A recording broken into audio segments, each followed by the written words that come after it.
എന്തായാലും ഇലക്ഷനെല്ലാം കഴിഞ്ഞ് നമ്മൾ വോട്ടെണ്ണാൻ വേണ്ടി ഇങ്ങനെ കാത്തിരിക്കുകയാണ്, റിസൾട്ട് അറിയാൻ വേണ്ടി കാത്തിരിക്കുകയാണ്. അപ്പോൾ റിസൾട്ട് അറിയുന്നതിന് മുമ്പ് പല രാഷ്ട്രീയ പാർട്ടികളും അവർക്ക് കിട്ടുന്ന വോട്ട് വിഹിതത്തെ കുറിച്ചിട്ടൊക്കെ അവർ കീറി മുറിച്ചൊക്കെ പരിശോധിക്കുന്നുണ്ട്. അപ്പം നമ്മുടെ കേരളത്തിൽ ഇപ്രാവശ്യം BJP 5 അതിന് മേളിലോ സീറ്റുകൾ പിടിക്കുമെന്നാണല്ലോ പല പ്രഗത്ഭന്മാരായിട്ടുള്ള BJPയുടെ പൊട്ടന്മാരിങ്ങനെ പറഞ്ഞുകൊണ്ടിരിക്കുന്നത്. നിരന്തരം അത്തരത്തിലുള്ള ചില ന്യൂസുകളും ഇവർക്ക് അനുകൂലമായിട്ടുള്ള ചില ചാനലുകളിലും വരുന്നുണ്ട്. ഇപ്പോൾ വളരെ പ്രധാനപ്പെട്ട 5-6 മണ്ഡലം ഏതാണെന്ന് വെച്ച് കഴിഞ്ഞാൽ, ഒന്ന് തിരുവനന്തപുരം മണ്ഡലമാണ്, രാജീവ് ചന്ദ്രശേഖരൻ്റെ മണ്ഡലം. അതിനുശേഷം നമ്മുടെ എല്ലാമായിട്ടുള്ള AK ആൻ്റണിയുടെ മകനായിട്ടുള്ള പോലെ മൃഗീയവും പൈശാചികവുമായിട്ട് ഈ പ്രാവശ്യത്തെ ഇലക്ഷനിൽ പത്തനംതിട്ട ജില്ലയിൽ നിന്നും വിജയിക്കും എന്ന് പറഞ്ഞു നടക്കുന്ന അങ്ങനത്തെ ഒരു സാധനം.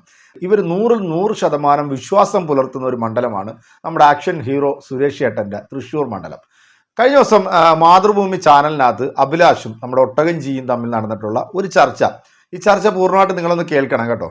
എന്താണെങ്കിലും തൃശ്ശൂരിൻ്റെ സ്വന്തം കെടിയായിട്ടുള്ള നമ്മുടെ ഗോപാലൻജിയുടെ ചില വിലയിരുത്തലുകളുണ്ടല്ലോ, ഇതൊക്കെ കേൾക്കുകയാണെന്നുണ്ടെങ്കിൽ സത്യത്തിൽ നമ്മുടെ സുരേഷ് ഏട്ടൻ്റെ ബോധം തന്നെ നഷ്ടപ്പെടുമെന്നാണ് എനിക്ക് തോന്നുന്നത്. കാരണം അത്രത്തോളം ആത്മവിശ്വാസം അല്ലെങ്കിൽ അത്രത്തോളം ദീർഘവീക്ഷണം ഈ കാര്യത്തിലുണ്ട്. പിന്നെ തൃശ്ശൂരിൽ ഇപ്രാവശ്യം പുരുഷന്മാരെ അപേക്ഷിച്ച് സ്ത്രീകളാണ് ഏറ്റവും കൂടുതൽ വോട്ട് ചെയ്തിട്ടുള്ളത്. ഏതാണ്ട് 50,000-ഓളം വരുന്ന സ്ത്രീകൾ അവിടെ വോട്ട് ചെയ്തിട്ടുണ്ട്. അപ്പോൾ ആ സ്ത്രീകളുടെ വോട്ടെല്ലാം നമ്മുടെ ആക്ഷൻ ഹീറോ അണ്ണന് തന്നെ കിട്ടുമെന്നാണ് നമ്മുടെ ഒട്ടകംജിയുടെ അല്ലെങ്കിൽ നമ്മുടെ തൃശ്ശൂരിൻ്റെ സ്വന്തം കെടിയായിട്ടുള്ള ഗോപാലൻജിയുടെ ഒരു വിലയിരുത്തൽ. അതോടൊപ്പം തന്നെ കേരള രാഷ്ട്രീയത്തിൽ ഉണ്ടാകാൻ പോകുന്ന മാറ്റങ്ങൾ, 2024 ലോക്സഭാ തെരഞ്ഞെടുപ്പ് എന്ന് പറയുന്നത് നരേന്ദ്രമോദിക്ക് കളങ്കമൊന്നും സംഭവിക്കില്ല. കാരണം നരേന്ദ്രമോദി ക്ലീൻ ചീട്ടാണ്. നരേന്ദ്രമോദി നടത്തിക്കൊണ്ടിരിക്കുന്ന പ്രസ്താവനകളൊക്കെ ഇന്ത്യയിലെ ഓരോ പൗരനും ഗുണകരമായിട്ടുള്ള പ്രസ്താവനകളാണ്. അത്തരത്തിലുള്ള ഒരുപാട് വാർത്തകൾ നമ്മൾ കണ്ടുകൊണ്ടിരിക്കുന്നു. ഇതിനെതിരെ ഒന്നും ഒരു ചെറുവിരലിന് അനക്കാൻ പോലും നമ്മുടെ നിയമവ്യവസ്ഥകൾക്ക് സാധിക്കുന്നില്ല എന്നുള്ളത് വളരെ ദുഃഖകരം എന്നേ നമുക്ക് പറയാൻ പറ്റത്തുള്ളൂ. എന്തായാലും തൃശ്ശൂർ ഈ പ്രാവശ്യം നമ്മുടെ സുരേഷ് ഗോപി അണ്ണൻ അങ്ങ് എടുത്താണ്ടല്ലോ അത് ഇവിടെ ഇരിക്കും. നല്ല രസകരമായിട്ടുള്ള ചില വാർത്തകളൊക്കെ നമ്മൾ കണ്ടിരിക്കുമ്പോഴാണ് ഈ തൃശ്ശൂരിലെ BJPയുടെ കെടികൾ അങ്ങോട്ട് സോങ്ങുകളൊക്കെ റെഡിയാക്കിക്കൊണ്ടിരിക്കുകയാണ്. 3-ാം തീയതിയോടുകൂടി നമ്മൾ അവിടെ അങ്ങോട്ട് തകർത്തില്ലെങ്കിൽ ഇതോടുകൂടി ഞങ്ങളങ്ങ് നിർത്തും.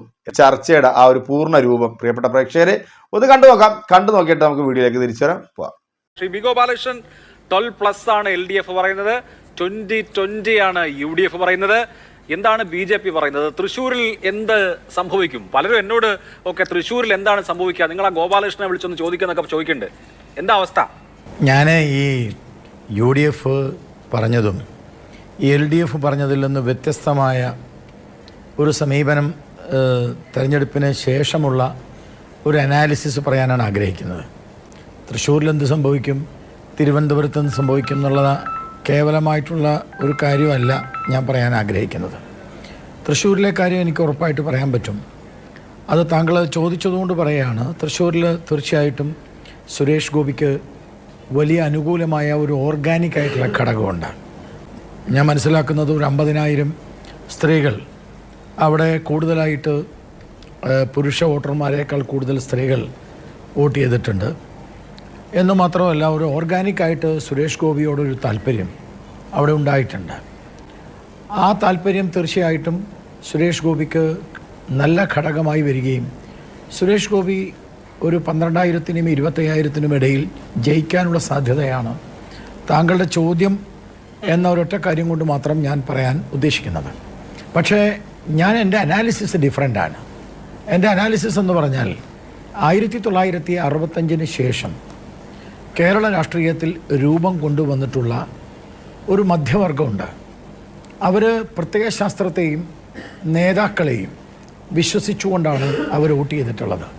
തെരഞ്ഞെടുപ്പോടുകൂടി അഥവാ ഈ തെരഞ്ഞെടുപ്പിൽ ആ മധ്യവർഗത്തിൻ്റെ പ്രത്യയശാസ്ത്രത്തോടും നേതാക്കളോടും അമിത വിശ്വാസം പൂണ്ടിരുന്ന ഒരു വിഭാഗത്തിൻ്റെ രാഷ്ട്രീയ അവസാനം അത് ഈ തെരഞ്ഞെടുപ്പിൽ പ്രകടമാണ്.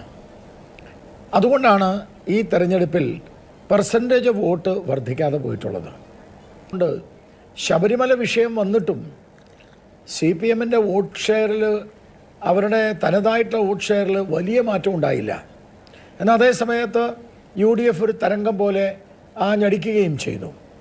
അതിലൊന്നാമത്തെ ഘടകം, ഇവർക്ക് 2 പേർക്ക് വോട്ട് ചെയ്തിട്ടൊരു കാര്യമില്ല. അതാണ് ഒന്നാമത്തെ ഘടകം. കാരണം ജനങ്ങൾ കുറച്ചുകൂടെ ബോധവാന്മാരായിട്ട് കാര്യങ്ങളെ വളരെ ഗൗരവത്തോടു കൂടി ചിന്തിക്കുന്ന ഒരു തലമുറ ഒരു ഭാഗത്ത്, മറ്റൊരു ഭാഗത്ത് ആധുനിക സാങ്കേതികമായിട്ടുള്ള വിദ്യയുടെ ഫലമായിട്ട് എല്ലാ വിവരങ്ങളും, ഈ ഇന്ത്യയിൽ നടക്കുന്ന എല്ലാ വിവരങ്ങളും കഴിഞ്ഞ 5 വർഷത്തിൻ്റെ ഉള്ളിലുണ്ടായിട്ടുള്ള സാങ്കേതിക പരിജ്ഞാനത്തിൻ്റെ ഭാഗമായി ജനങ്ങൾക്ക് ലഭിക്കുന്നു. അതുകൊണ്ട് കോൺഗ്രസ്സിന് വോട്ട് ചെയ്താലും ഇടതുപക്ഷത്തിന് വോട്ട് ചെയ്താലും വലിയ പ്രയോജനമില്ല. അവർ രണ്ടുപേരും എന്തായാലും ഭരിക്കാൻ പോകുന്നില്ല. ഞാൻ ഈ പറഞ്ഞ നേതാവിലും പ്രത്യയശാസ്ത്രത്തിലും വിശ്വസിച്ചിരുന്ന ഒരു വലിയ വിഭാഗം ജനങ്ങൾ വോട്ട് ചെയ്യാൻ പോയിട്ടില്ല. അതാണ് എൻ്റെ ഒരു നിരീക്ഷണം. തെരഞ്ഞെടുപ്പിൻ്റെ റിസൾട്ട് വരുമ്പോൾ ആ പാരഡൈം ഷിഫ്റ്റ് നമുക്ക് പ്രകടമാവും. ഇന്നലെ വരെ തെരഞ്ഞെടുപ്പിൽ ജയിച്ചു നിന്നിട്ടുള്ള കക്ഷികൾക്കല്ലാതെ പാരഡൈം ഷിഫ്റ്റ് എന്ന് പറയുന്നത് അത് BJPക്ക് അനുകൂലമായ ഒരു പാരഡൈം ഷിഫ്റ്റ് കേരള രാഷ്ട്രീയത്തിൽ ഉണ്ടാവാൻ പോവുകയാണ്. പുതിയ പോസിറ്റീവായിട്ടുള്ള ഒരു അന്തരീക്ഷം മോദിക്കുണ്ടാവുകയും ഈ രണ്ട് കക്ഷികൾക്കും എതിരായിട്ടുള്ള ഒരു പാരഡൈം ഷിഫ്റ്റ് സ്വാഭാവികമായിട്ട് കേരളത്തിൽ ഉണ്ടാവാൻ പോവുകയാണ്. വലിയ രാഷ്ട്രീയ മാറ്റം സംഭവിക്കുന്നതിന്റെ സൂചനയാണ് BJP കണക്കുകളൊക്കെ വിലയിരുത്തിയതിനു ശേഷം പറയുന്നത്. നമ്മുടെ ഈ അഭിലാഷ് ഉണ്ടല്ലോ, ആള് വലിയ രസികനൊക്കെയാണ്. കാരണം ആ കൂട്ടത്തിൽ ഇരുത്തിക്കൊണ്ട് ഒരു ചെറിയൊരു കുത്ത് ഗോപാലൻജിക്ക് കൊടുത്തിട്ടുണ്ട്. പല ആൾക്കാരും എന്നെ വിളിച്ചിട്ട് ചോദിക്കുന്നുണ്ട്, നമ്മുടെ തൃശ്ശൂരിലെ ഗോപാലൻജിയെ ഒന്ന് വിളിച്ചിട്ട് ചോദിക്കൂ തൃശ്ശൂരിലെ ഇപ്പോഴത്തെ അവസ്ഥ എന്താണ് എന്നുള്ളത്, ഇലക്ഷൻ കഴിഞ്ഞതിനുള്ള. അതിനുള്ള മറുപടി പറഞ്ഞതും നിങ്ങളെല്ലാവരും കേട്ടല്ലോ അല്ലേ. അപ്പോൾ ഇത്തരത്തിലുള്ള വിലയിരുത്തലുകളാണ് നമ്മുടെ തൃശ്ശൂരിലെ കെടിയായിട്ടുള്ള ഗോപാലൻജിയുടെ. തീർച്ചയായിട്ടും ഈ ഒരു രീതിയിലാണെന്നുണ്ടെങ്കിൽ സുരേഷ് ഗോപി ഒരു 10 അല്ലെങ്കിൽ 25,000 വോട്ടിൻ്റെ ഭൂരിപക്ഷത്തിൽ അവിടെ നിന്നും വിജയിക്കാനുള്ള സാധ്യതകളുണ്ട് എന്ന് തന്നെയാണ് ഇപ്പോൾ ഗോപാലൻജിയുടെ ഈ ഒരു പറച്ചിൽ കേൾക്കുമ്പോഴത്തേക്ക് നമുക്ക് മനസ്സിലാകുന്നത്. എന്തായാലും എൻ്റെ പ്രിയപ്പെട്ട പ്രേക്ഷകരെ, ഈ വാർത്ത കേട്ട നിങ്ങൾ, അല്ലെങ്കിൽ ഈ ഇലക്ഷനുമായിട്ട് ബന്ധപ്പെട്ടിട്ട് തൃശ്ശൂരിൽ അരങ്ങേറിയിട്ടുള്ള ഈ സംഭവ വികാസങ്ങളെല്ലാം പ്രിയപ്പെട്ട പ്രേക്ഷകരെല്ലാവരും കണ്ടതാണ്, കേട്ടതാണ്. നിങ്ങളുടെ വിലയേറിയ അഭിപ്രായങ്ങളും കമൻറ്റുകളും ഇക്കാര്യത്തിൽ എന്താണ് ഈ ഗോപാലൻജി പറഞ്ഞത്, അല്ലെങ്കിൽ ഈ തൃശ്ശൂരിൻ്റെ കെടിയായിട്ടുള്ള ഈ ഒട്ടകം ഗോപാലൻ പറഞ്ഞതിനോട് നിങ്ങളുടെ അഭിപ്രായം എന്താണോ അത് നമ്മുടെ കമൻറ്റ് ബോക്സിൽ അറിയിക്കാൻ മറക്കരുത്. മറ്റൊരു വീഡിയോ ആയിട്ട് കാണാമെന്ന ശുഭപ്രതീക്ഷയിൽ നിങ്ങളുടെ സ്വന്തം വെനീസ് TV എൻ്റർടൈൻമെൻറ്റ്.